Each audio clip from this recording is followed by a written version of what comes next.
please help me welcome on stage a great researcher and engineer from our HoloLens team, Julia Schwartz. Thank you, Alex. Hello, Barcelona. Hello, world. I am incredibly excited to be here.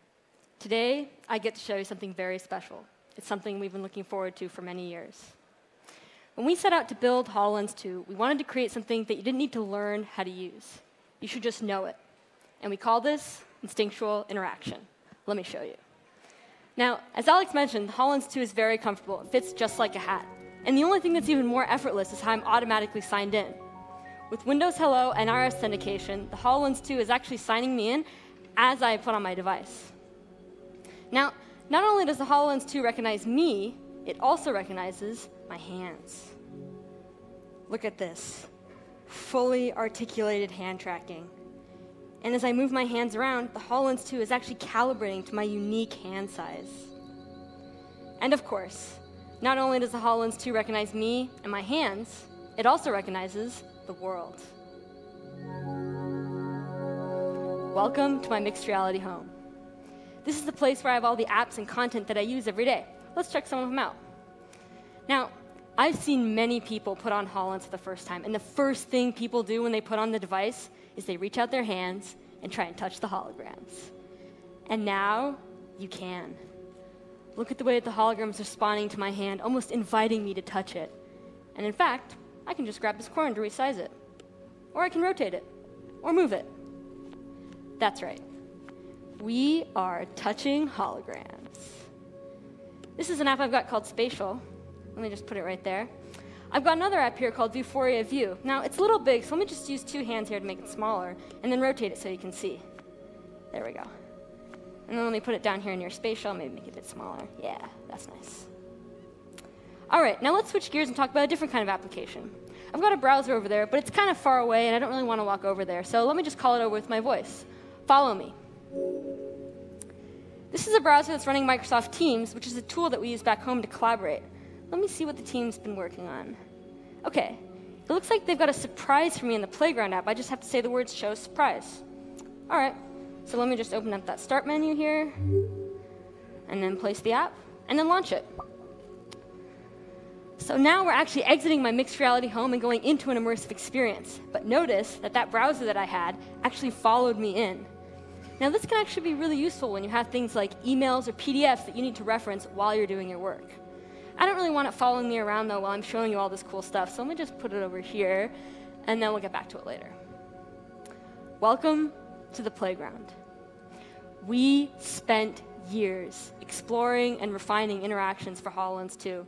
And the playground is just a tiny sampling of the many prototypes that we built, tested, and learned from. Our approach is basically to try out as many things as we could and look for the things that stood out. So, for example, here I've got 3 sliders. Each of them is controlling this wind farm simulation, but each in a different way, using a different interaction technique. One of the things we tried is this touch slider here. So here I can just stick my finger in the slider and have it go to a particular value to control that wind speed there. It felt OK.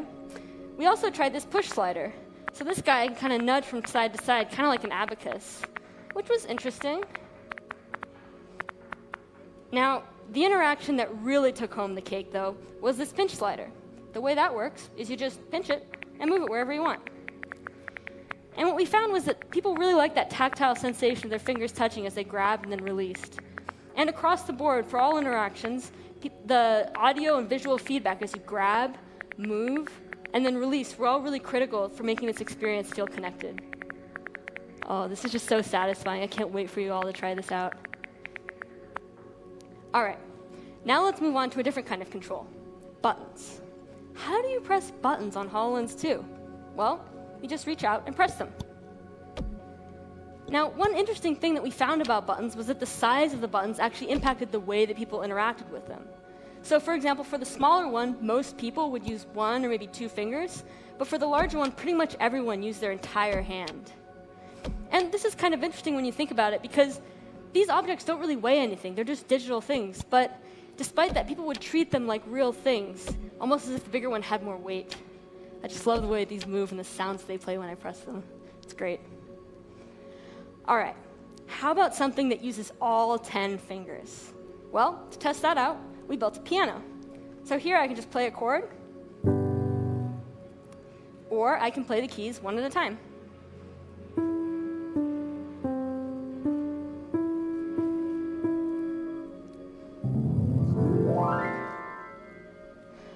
All right, so where's that surprise that the team had for me? Oh, that's right, I had to say those words. Show surprise. Ooh, look at that hummingbird over there, it's gorgeous. I wonder if it will fly to my hand. Yeah, oh wow. This is beautiful. I just love the way that it's following my hand around. I've got to tell the team, they've done a great job. And in fact, I don't even need to use my hands to do this because I can use my eyes and my voice. That's right. HoloLens 2 has eye tracking. So I could just look over to this browser here and look at the bottom of the screen to scroll it, and then send my message. Start dictation. The hummingbird looks great! Exclamation mark. Send. So this is what we mean by instinctual interaction. By combining our hands, our eyes, and our voice, HoloLens 2 works in a more human way. I want to thank the team back home in Redmond and across the world for all of their incredible work to making this dream a reality. And I'm sure that I speak on behalf of all of us when I say that we can't wait for you, the world, to experience this for yourself. And we really can't wait to see what you create with HoloLens 2. Thank you.